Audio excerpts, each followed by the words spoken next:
you're watching this video, you're probably an Arnold. And the Arnolds have a story. And I think it's a good one. Who are they? What did they do? I'll tell you this much on the front end. The Arnolds are utterly American. And they are all about the frontier. But you have to watch the rest of this video to get the full story. What were the Arnolds' personalities like? How far back did the Arnolds go? Well, if you think about it, our direct line of paternal ancestors goes all the way back to Noah and to Adam. But the point where they took on the last name of Arnold, we can safely bet that goes back at least to the 13th century when last names became common. But how far back can we go? Well, if you watch this entire video, and it looks like it might take a little while, you'll find out. One of the most important questions in life is, who am I? And one of the key ingredients to answering that question lies in who your father is and who your ancestors are. Jesus is known as the Father, Son, and the Father in heaven is called Father because he is notable for having a son named Jesus.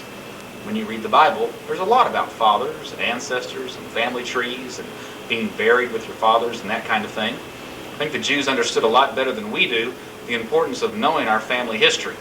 In fact, Easterners in general are more in tune with all of this, to the point where some of them in the Orient go overboard and actually worship their ancestors. So obviously there's something to this. A heritage is kind of like money. It's not the most important thing, but if you have it, be grateful and don't squander it. But first, you have to learn it. The best place to get information on your family roots is from the oldest living relatives. Well, my dad, Jack Arnold, and his brother, Gary, they had a lot to tell me about their father, Cliff, who I also knew personally, and also about their grandfather, Clarence, who was before my time. But beyond that, I asked them both, and they didn't know anything beyond their grandfather. Zippo. Not a name, an occupation, general part of the country, or anything. Thankfully, we've got a little red book. Yep, this little beauty right here was compiled by Mrs. Frances Arnold in 1938. Frances was married to my grandfather, Cliff Arnold, his brother Clyde, and she took the time to write down the Sunday afternoon stories she got from Clyde's mom and dad, your great-great-grandparents. It's called The History of the Arnold Family. It goes back a couple of generations, and it tells the basic facts, the basic story, and a few fun anecdotes about Clarence Arnold and his father, William Henry Arnold. Without it, we know almost nothing. Thanks, Francis. As we move on with the story, let me mention that the main audience I have in mind for this video is the generation in front of me. That's my kids and my 10 nieces and nephews. During this video, when I refer to a third or a fourth or a fifth great grandfather, I plan to be referring to you guys as ancestors. But when I refer to my grandfather, well, that's your great grandfather. Because in this video I'm trying to provide some adequate historical documentation, while at the same time trying to make it somewhat entertaining, it may not be completely satisfactory on either count. For further documentation, get with me later. For better entertainment, well, I guess you'll have to wait for the Hollywood version. So here we go with the story of the Arnolds.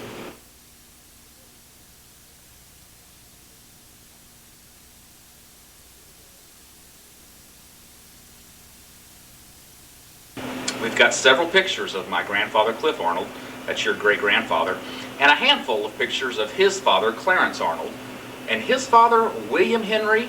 Well, this is it.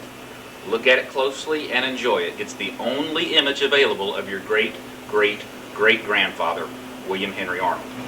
The Little Red Book tells us that William Henry Arnold was born in Iowa in 1850. His mother remarried a man named John McVeigh. According to some letters passed down, William Henry so disliked his stepfather that later he would not let his son Clarence name any of his sons John. William Henry's grandmother Hannah lived until she was 91 years old and was blind at least the last 20 years of her life. William Henry's chief occupation was farming and raising stock, mainly hogs. He married Sarah Martin, and they had 5 children: Will, Eva, Grant, Clarence, and Ernest. And they moved to the Kansas prairie for 11 years, and in 1892, the United States government removed the Cherokee Indians from the Oklahoma Territory and opened the land for settlement. On September 16, 1893, William Henry and his family participated in the Run of 93, an event now famous in American history. All the pioneers gathered at the boundary line at 12 o'clock noon. Soldiers stationed at intervals along the border fired the guns that were the signal for the event to begin. Each man and his wife was allowed to claim a 160-acre section. The first person to start improving the land could claim that section as his. One man stepped across the boundary line with a pile of lumber and started building his house. Another man stepped across the line and he started plowing, thus claiming that portion. However, William Henry and his family went farther into the territory and claimed acreage near A-Line, Oklahoma, about 30 miles from Enid. This scene from far and away captures the action. I guess the Hollywood version came sooner than we all thought.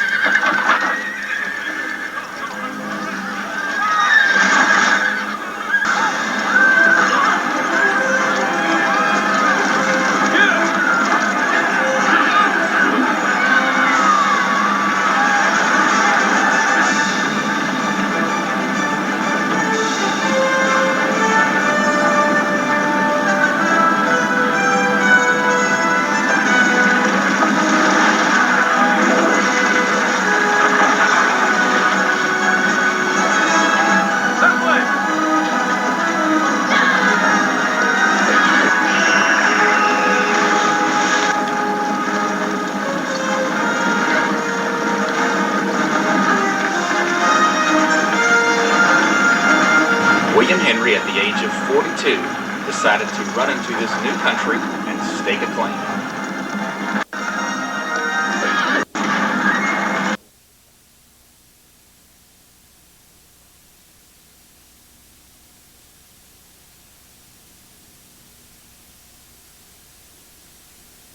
At the time of the Oklahoma run, William Henry's son Clarence was 18 years old. He helped construct the combination dugout and sod house for the family to live in. A year later, the Arnolds moved into a house built from lumber. In the harvest time, Clarence would sometimes work at neighboring farms to earn extra money. Before too long, he had the means to become a little more fortunate than his peers and was able to buy his own saddle horse, back in the days when there still were no cars. And he later bought a buggy to go with it. Back in the days without television, the big entertainment was meeting at friends' houses for what they called literaries. Young people would pick up their friends in a wagon or a buggy and congregate at a home and play games, sing songs, play various instruments, speak pieces, etc. Occasionally, dances were held at the local schoolhouses. It was at one of the dances or literaries at the Cheney Dell Schoolhouse that Clarence met Noinetta Cheney, who he later courted and then married on September 25, 1897 in Enid, Oklahoma. Noinetta, or Noy, was 20 years old when they married. She was born in a town called Flat Gap near Knoxville, Tennessee. She was the ninth of 12 children and did not wear shoes for the first several years of her life. Her father, Henry, was an unlicensed doctor and justice of the peace for a time in Tennessee. When Noy was 6, Henry moved the family to Kansas. And in 1889, Henry sent his family back to Tennessee, saying he would join them in 3 weeks. However, he never returned and sent notice that he was divorcing his wife, Mary Ann. But the pioneer spirit burned brightly in Mary Ann Gass, whose grandparents had settled Kentucky and housed the Daniel Boone family after the Boone's cabin was burned. But we'll save that story for the rest of the family history. This one's about the Arnolds. Well, a year after that divorce, Noy's mom, Mary Ann Cheney, took her 6 younger children and returned to Kansas. 2 years later, when Noy was 15, Mary Ann made the run into the Oklahoma Territory and built her own sod house on 160 acres. I had a chance to ask my grandfather, Cliff Arnold, a few questions about his father, Clarence, and he told me his father didn't have a lazy bone in his body. He also said that he had itchy feet. In other words, he couldn't sit still and was always moving the family around. In their first year of marriage, Clarence and Noinetta lived in a one-room log cabin on a 160-acre homestead near their parents' homesteads. The next year, Clarence and Noy drove several loads of hogs to Enid, Oklahoma, and made enough money to buy lumber for a 2-room frame house on their property. But Clarence didn't care much for farming, being mechanically inclined, so in 1898 he sold the homestead and he moved to Carlisle, Oklahoma, and he opened a hotel and a restaurant. A few months later he scrapped that plan and he ran a confectionery, a candy factory. Clarence then took over another restaurant, and then in the meantime he started learning the blacksmith trade, making horseshoes and tools and axles and such things. He was a blacksmith originally, and he shoed horses. And then when the horse went away and the iron horse came, the car, he became a body mechanic. You know, my grandfather, remember, was the guy who had itchy feet and traveled everywhere. And he'd stay someplace a few years and move on, someplace a few years and move on. In his spare time, he built another 2-room frame house for his wife and 2 children, Lee and Alta. 2 years later, in 1903, a railroad was built 4 miles away in Helena, Oklahoma, and since that was the new hotspot, Clarence hitched the house he had built to a team of horses and he dragged it over to Helena and set up a blacksmith shop there. That year they had another son named Cliff, our direct ancestor, and later they had Clyde and Mabel. In 1907, word got out that things were happening in old Mexico, so Clarence got itchy feet again, and he moved the fam to Valles, Mexico, where they operated another restaurant and store, and they slept in a tent. Clarence hunted for wild hens and deer to feed the family. The challenging life in the near wilderness was exciting, but it was also very difficult. The river where they bathed and hauled their water was a mile away. The kids would get strange infections, and one night a tropical storm hit with a fury. The family was separated for a time in the middle of the night, and the settlement was left ankle deep in water the next day. Noy decided she had had enough, and she loaded the 5 kids on a train back to Oklahoma to live with Grandma. 2 months later, Clarence joined them. A bunch of Indians in Oklahoma were planning to move to what looked like some more promising land in another part of Mexico, and Clarence started talking up that possibility. Don't think so. Within the year, the family decided to join 2 of Noy's brothers in Southern California. They packed all their belongings and they boarded a train to Compton, California, where Clarence worked as a blacksmith and carpenter and built the family another house, this one a story and a half high. They stayed there at least long enough to create their 6th child, Bill, who was born in 1910. A few months later, itchy feet was at it again. He bought a 10-acre ranch in Chinook, California, and moved the family there and, you guessed it, built another house to live in. They only lived there for the summer before they moved to San Gabriel for 1 year, and then to Alhambra, California for 1 month, as they prepared to move to Arizona, where he bought a 20-acre tract of raw desert land that had never before been cleared. This picture is on that Arizona property. They camped out while Clarence cleared the land. During the first year on the ranch, they killed 46 rattlesnakes. Later, they lived in a tent house, 3 feet of wood and the rest of it canvas. Their 7th child, Charlie, was born in that tent house in 1912. But the baby didn't do well in the difficult conditions and died 5 months later. He was buried in Mesa, Arizona. The ranch, they raised alfalfa, cotton, maize, melons, sweet potatoes, and planted a peach orchard. They won a prize at the state fair for a 15-pound sweet potato. One day, the dog grabbed Lee's ear and tore the outer rim off. Paul fit the ear together back again, and it healed without leaving any kind of scar. After 2 years, they built an adobe house and lived there 3 years before returning back to California. In their later years, Clarence and Noynetta lived in Santa Ana, part of Orange County, California, and that's part of the greater Los Angeles area. Well, I remember my grandmother to be a very sweet and loving lady who worked very hard and served her family. The most amazing thing about my grandmother that I do remember is that she became a Christian when she was 72 or 73 years old. Also, my grandmother watched Jack MacArthur, John MacArthur's dad. He was one of the first guys to be on television. I remember my grandfather liked to play cribbage, and we played cribbage together, and he taught me how to play cribbage. And he was always kind to his grandchildren. He loved his grandchildren, and he taught his grandchildren how to play cribbage. And in Grandma and Grandpa's home in Santa Ana, in one of the rooms, which I guess we would consider it a den, there was a nice fireplace. And next to the fireplace was a card table. And on the card table was the cribbage board and the cards, and usually the bowl of roasted peanuts. And it was there that he taught us how to play cribbage. And so Grandpa was very diligent, patient with us, and enjoyed playing with us. But they, like I mentioned, the peanuts, they grew the roasted peanuts right there, and then Grandma roasted them in the oven, and some great memories there. I remember she used to put on these big dinners for the family when we would all got together. She put on the big dinners, and I remember we would go to the Cheney family reunion every year, and we'd get all the family together on the Cheney side and all the family together on the Arnold side.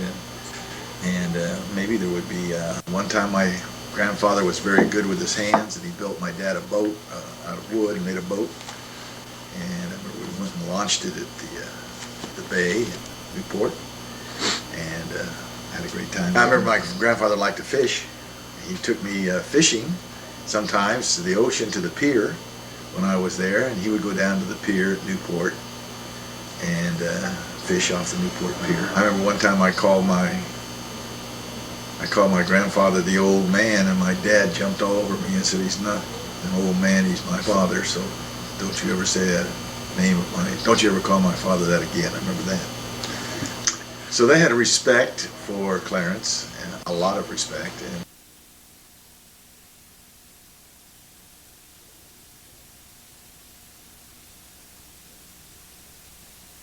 So that's the story of Cliff, Clarence, and William Henry Arnold, thanks to the Little Red Book and a couple of other scant sources. Is that it? Can we go any farther back? In fact, there was one other very old Arnold relative who did genealogical work that I was able to meet when she was on her deathbed, Aunt Alta, Cliff's older sister. I was fortunate enough to eventually inherit Alta's box. That's this motley conglomeration of goodies from various lines of the family tree. But what's relevant for this video is that a chart Alta had put together showing William Henry's father to be a man named John. Alta had also tracked down a reliable Iowa census chart from 1850 establishing this link, John and William, but I was not able to corroborate it for a long, long time, not until I slipped across the state line from Uncle Brian's one day and found a book of Indiana marriages in an Indiana library. Sure enough, one of the marriages listed was a John Arnold married to a Rebecca Wong, the same information provided by Alta. So John checks out, as does his father William, who according to the census was born in Kentucky around the beginning of the 1800s. But that's as far as it went. Alta couldn't establish anything before then, and I spent over a decade trying to get farther back. I finally hit pay dirt when I met a genealogist lady over the internet, and she had Arnolds in her family tree and had taken our line back another 3 generations. Are you ready? William's father was John Arnold of Kentucky. His father was James Arnold of Kentucky, and his father was Stephen Arnold of Virginia, born somewhere around 1720. Thanks to an Arnold Family Association of the South that put out a publication in 1973, we've got a good bit of information on these 3 patriarchs of the Arnold family. Before we get started, I should acknowledge that a video like this gets a little more difficult when there are no pictures, no images of the people you're discussing. But when you get back this far, it's very rare indeed to find any such thing. What to do? I thought it would be a good idea for us to develop some of our own composite drawings of what an Arnold forebear just might look like. I asked my friend Gordon Wetmore to give it a shot. Gordon is a nationally prominent portrait artist and has published a few books and is actually the president of the National Portrait Society. He's painted the likes of Richard Nixon, Grace Kelly, and Jack Nicklaus over the years. I gave Gordon some raw material to work with, and he took it from there. The nose is kind of basically a straight nose with turns up on the end and has varying degrees. They're not too unusually large or small. They're just, but they're a distinct part of the face. The nose, the eyebrows are distinct on everybody. I noticed them on you, and they're just kind of straight usually and very strong.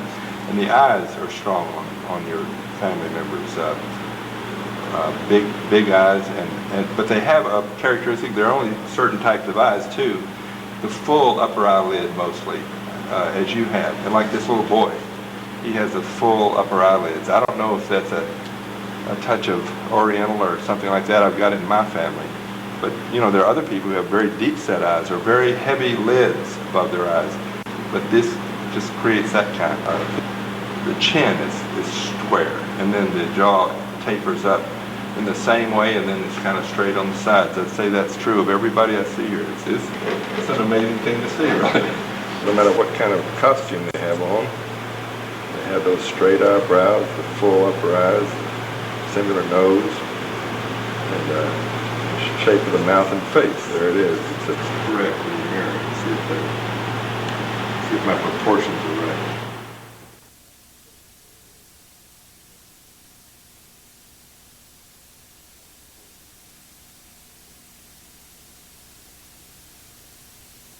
Stephen Arnold was born sometime between 1717 and 1729, but his place of birth is not known. He first appears on the scene as a settler in what was then Augusta County, Virginia, now Rockbridge County, named after the famous natural bridge between Lexington and Roanoke, Virginia. You can almost throw a rock from the natural bridge to where Stephen Arnold settled, about 1.5 miles as the crow flies. Histories of the counties differ on the exact date Stephen Arnold came. Some say 1745, others as early as 1742, but they agree that he was in his early 20s and that he was the first settler in the area below the James River. Thus, the 3 by 4 mile area surrounded by 4,000-foot peaks became known as Arnold's Valley and continues to be called Arnold's Valley to this very day. Another Virginian was born around the same time as Stephen, George Washington. In fact, maps show Washington took a tour through the Fork of the James, the name of the region in which Stephen Arnold settled, while Washington was inspecting his militia forts during the French and Indian War in 1756. Washington, of necessity, would have had to cross over the natural bridge during his journey. That's the road that is now Virginia Highway 11. Stephen Arnold traversed that road and used the natural bridge many times in his journeys as well. It's even possible that Washington was in the area years before. Legend at Natural Bridge says that the father of our country carved his initials there as an early surveyor. Property records of the day show Stephen Arnold owning around 1,000 acres at one time or another in the Rockbridge County area. Poindexter says the area abounded in trout, was plentiful in deer, elk, wild turkey for hunting. Predators included bears, wolves, panthers, lynx, foxes. We have very little biographical information on Stephen, but Poindexter says he was named a constable, the policeman of the day, in 1753. The abstracts of Augusta County show him in a favorable light in that he was appointed a guardian to Mary Reynolds, who was left an orphan. However, that same history notes that Stephen Arnold was imprisoned for debt in 1766. Nothing else is said, but it should be mentioned that debtor's prison was rather common in the day, and even the country's richest man, Robert Morris, found himself incarcerated for a time and was paid visits by President Washington. Stephen Arnold was married to Jane Finney, of whom we have absolutely no other information. Poindexter notes that she, quote, was necessarily of that pioneer woman type, which is more or less than obscure and nameless, but nevertheless of paramount influence in shaping the character of our nation.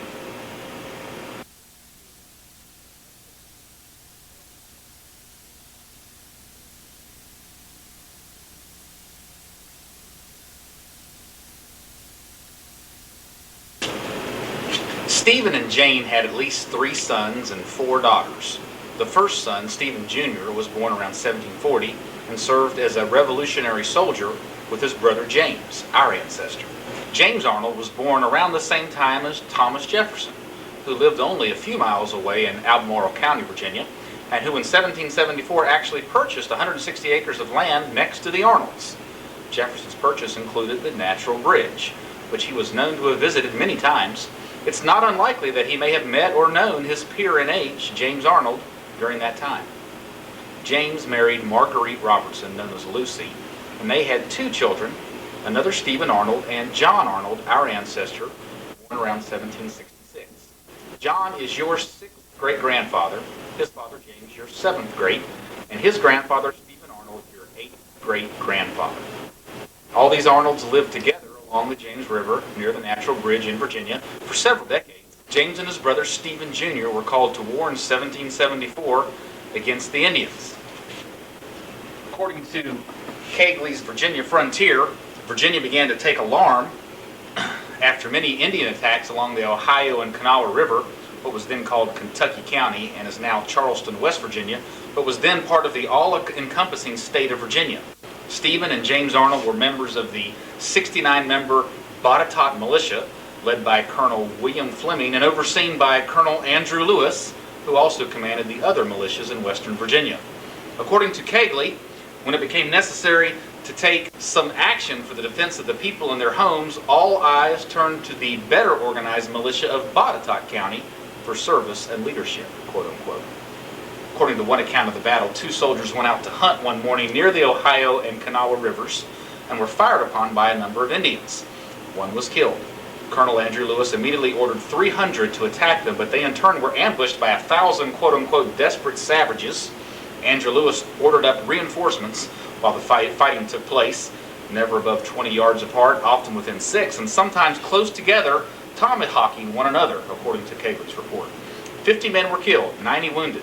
Such a battle with the Indians, it is imagined, was never heard of before, said one account.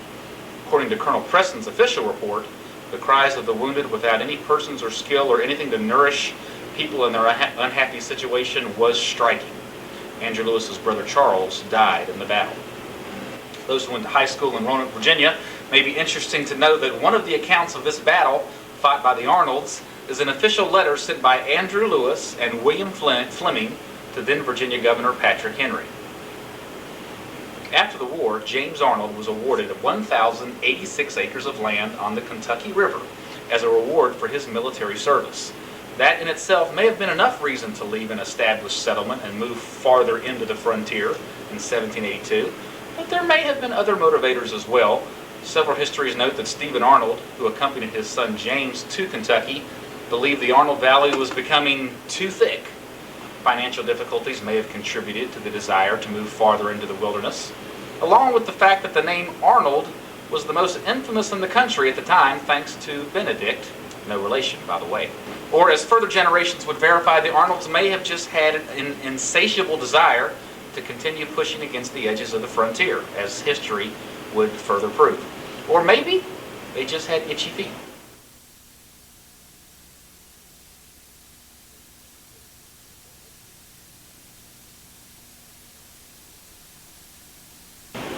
The actual trailblazer into the Kentucky frontier was James' son John Arnold, our ancestor, your sixth great-grandfather, who was the first to move out to Kentucky around 1780, perhaps to survey the new Arnold property. John's life closely mirrored the life of Daniel Boone, who also moved out from Virginia to the Kentucky wilderness at an early age. And Daniel Boone is also one of the famous Americans documented to have visited the Natural Bridge. John's mother, Lucy, died just as she and his father James moved out to join John in 1782. They were both about 40 years old. 2 years later, James Arnold remarried Anne Beresford, and they had 4 sons and 4 daughters. The oldest son, Beresford, died in the Raisin River Massacre in the War of 1812. A year later, their son Benjamin died, and then their daughter Nancy drowned. But James' son, John, our ancestor, survived the dangers of the day. He was too young to fight in the Revolutionary War, but he was under contract with the government to supply all the meat that was needed and used by 2 forts. When he ventured out to Kentucky in 1780, he established Arnold Station, which consisted of 2 fortified 2-story log cabins along Little Benton Creek near the Kentucky River, what is now Frankfort. A fort in Kentucky was called a station. According to Collins' History of Kentucky, Captain John Arnold's station was on the extreme frontier, quote-unquote. Collins and several other histories concur that Captain John Arnold was the commandant of a company of spies for several years, which patrolled the area around the Kentucky and the Ohio rivers. The settlers depended on these spies to give notice of Indian invasions. According to McKee's History of Anderson County, the spies were usually able to give notice of Indian invasions in time for the settlers to go into the big stations for safety, but not always, so there were many battles with the Indians at these cabins. During this time, John's father James built a log cabin opposite Glenn's Creek on the Kentucky River. That's about 6 miles south of Frankfort. He established a ferry there to help people across the river, which was called Arnold's Ferry, and he managed it for several years.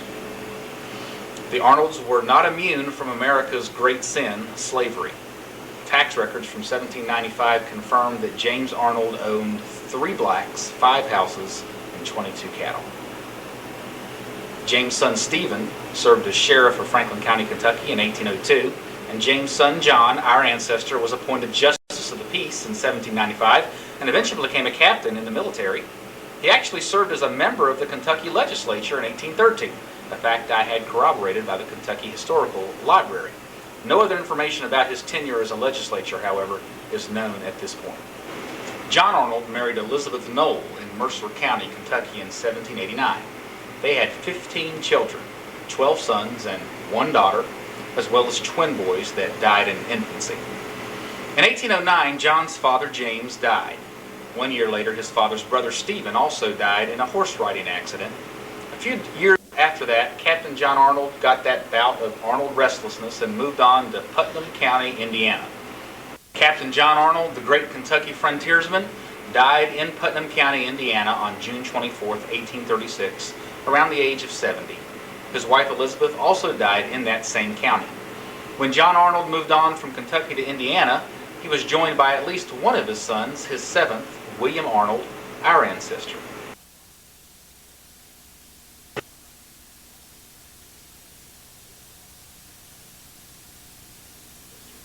This experience of being raised in a Kentucky cabin and moving on as an adolescent to labor on a family farm in Indiana would have been for William Arnold an experience very similar to that of Abraham Lincoln, who lived in those same places at the same age in the same time period. William Arnold married Hannah Hornback in 1822, around the age of 22. She was 4 years older. They had 7 girls and 1 boy, their second child, who was named John, like his grandfather. The girls were Betsy, Rachel, Mourning Thursby, Nancy, Martha, and Eliza Jane, who was a dwarf. In 1829, William moved farther out in Indiana and became one of the early settlers in the township of Floyd in Putnam County. A history of the county says William was the town's first blacksmith, and he was also appointed to a committee of 5 men to oversee the building of the county's first courthouse. William was known for his beautiful singing voice, as were his daughters. One publication states that William Arnold was known far and wide as the sweet singer.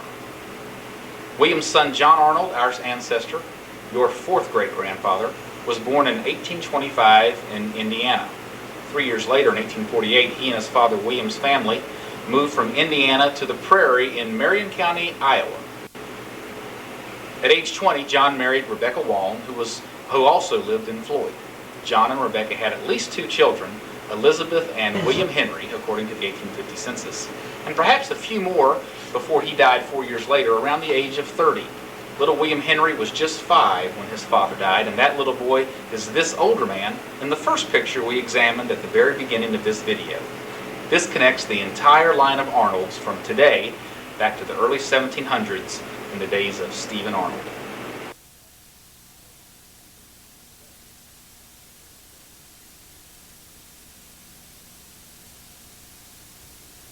According to a 1973 publication put out by the Arnold Family Association of the South, no links have been traced beyond Stephen Arnold of Arnold's Valley in Virginia. Poindexter says he likely came from up north and is related to other Arnolds who settled near Natural Bridge, but he says nothing has been established. I hope someone can find that link someday, maybe one of you younger whippersnappers, but until then, we have Arnold as our oldest Arnold forefather and patriarch. What else do we know about this brave frontiersman? It's likely that he hailed from Scotland. From Scotland, the people got upset about religion, and they moved to Northern Ireland, Ulster, and they tried to make a living there and couldn't. There were potato famines, all kinds of things. So they decided to come to America, and they would have come into Newcastle, Delaware, trying to get to Philadelphia. And we know the person who was driving back and forth, carrying them, these Scotch-Irish over here. They got to Philadelphia and couldn't afford the land. The Penn Grant was already filled, and so the land was expensive. There was a road that came down from Philadelphia down it was called the Great Wagon Road, and it came down through the valley. But if you started in Philadelphia and went west, cheaper land, you hit these mountains and you get in this funnel, and it puts you in what is known as the Great Valley, and you can run all the way to Tennessee and not have to cross a mountain. In the colonial area, residents in the more aristocratic Tidewater section of Virginia became more and more alarmed as they heard about various Indian attacks and massacres. Even though the colony was officially Anglican, they welcomed the more risk-taking, rugged Scotch-Irish Presbyterian types to settle in mid and western Virginia to form a buffer between the Indians and the aristocrats. In 1701, the Virginia Assembly voted to award 500 acres to any Christian man, quote, between 16 and 60 years of age, perfect of limb, able and fit for service, who shall also be continually provided with a well-fixed musket or fusee, a good pistol, a sharp scimitar and tomahawk, and plenty of gunpowder, bullets, and goose shot. Apparently, Stephen Arnold took the bait. Examining land records in Rockbridge County, we find that Stephen Arnold's property was specifically located where the Elk Creek flows into the James River. Can we find that property? I asked the people working at the Arnold's Valley Country Store if the creek behind the store was Elk Creek, but they didn't know. But a street sign nearby solved that riddle, and the owner of this house next to the James River, built in 1770, also confirmed to us that the Arnolds lived on the adjacent acreage. Can we find it?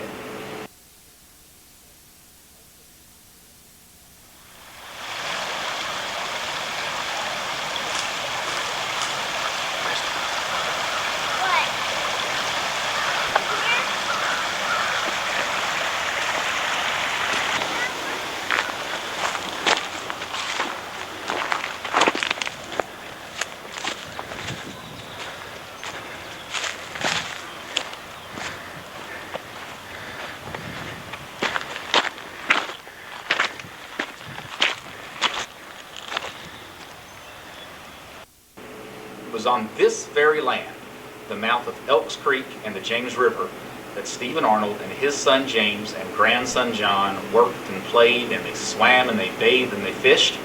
Ironically, it's only about 5 miles from where Uncle Arnie would take me fishing on the James River, and about 2 miles from where we all camped on a regular basis in a place called Arcadia. A history of Rockbridge County says the early settlers of this land raised beef and processed wheat and barley and rye and corn. They hunted and they trapped and they collected bounties on wolves to supplement farm production.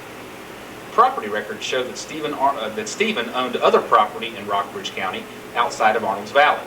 This deed, detailing his acreage where the Taylor's Branch flows into Buffalo Creek, adds another biographical tidbit on our earliest known Arnold forefather. He couldn't read or write. He signed his legal papers with this special mark. He signed his will in 1793 with the same mark. When it was probated, all the sons signed their name except for one daughter, who also provided only a mark, like her father. It's too bad we have no images or paintings of Stephen Arnold, but we do have something close, a play that mentions the Arnold Valley Trailblazers. Yep, the well-known Lime Kiln Playhouse in Lexington, Virginia presented Christmas in Arnold's Valley about 5 years ago. And can you beat this? I just happened to secure a hazy video of that depiction. Stephen Arnold, he indeed settled in the valley, and he built himself a cabin just down the mountain from where Rose and his wife had settled. Stephen Arnold, he had himself 2 sons, guys, who fought.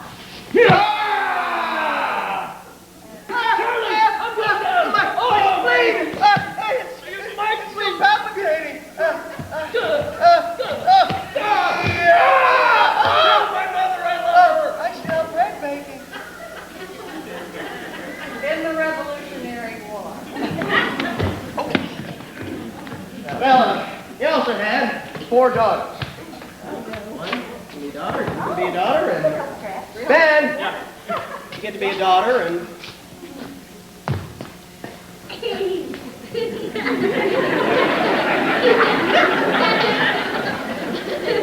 we got married families in Kentucky, Pennsylvania, And West Virginia.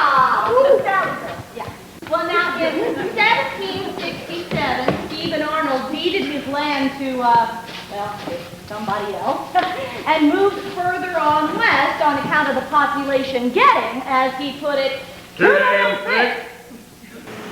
You had no idea how famous you were, did you? Does the original Arnold's cabin in Arnold's Valley still stand? No. But a trip to the special collections of the Washington and Lee University Library revealed a couple pictures in the file of the foundation stone of the cabin. It's not clear exactly where it was located, but with a little perseverance, it could probably be tracked down. So, no image of the cabin, and that's too bad.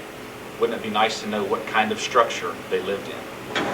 But wait, while searching in that special collection, the librarian found this picture of a house on Plank Road, generally matching the land description of the deed that described the Arnold property at Taylor's Branch in Buffalo Creek. Documents at the library confirmed that the house was indeed built in 1770 by none other than Stephen Arnold and his son James. The librarian said the house may still be standing. After a couple of hours searching on Plank Road just south of Lexington, Virginia, with no results, We finally asked some people out on their front porch if they recognized the picture. The lady said it was her grandma's house. Sure enough, around a driveway hidden by a hill, we found the house.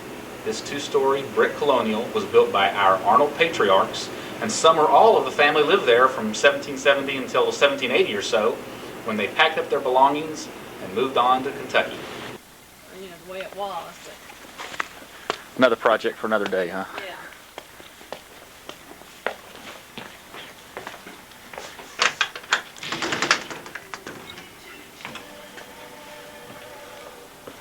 You need a light on?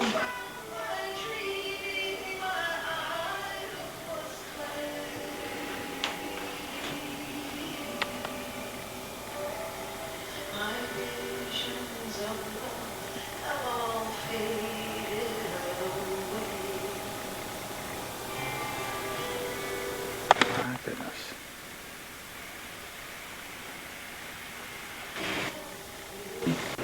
The people who presently live in the house say this table lamp is the only original piece of furniture left in the house. It is presently owned by a bedridden 97-year-old woman whose two granddaughters take care of her and the house. They thought the house was built in 1820 or so and were not aware of the documentation at the Washington and Lee Library. What can we conclude about the Arnolds? What kind of folks were they? They were certainly frontiersmen. From the early Virginia frontier to the next stage of the Kentucky wilderness exploration, and on into Iowa and Oklahoma settlements and towards the west coast, Arizona and California. As frontier folks, they were rugged, they were strong, they were survivors, they were risk takers. They didn't sit on their laurels, but they constantly pushed forward. Many historians have noted that the story of America is the story of the continually growing frontier, and how those Americans on the frontier and their simple, austere way of life continued to shape the American political and economic systems for 2 centuries. In this sense, the Arnolds are Americans at their very core. And as America has run out of frontier wilderness, Americans like the Arnolds have used their ingenuity and their risk-taking character to invent and explore in other realms.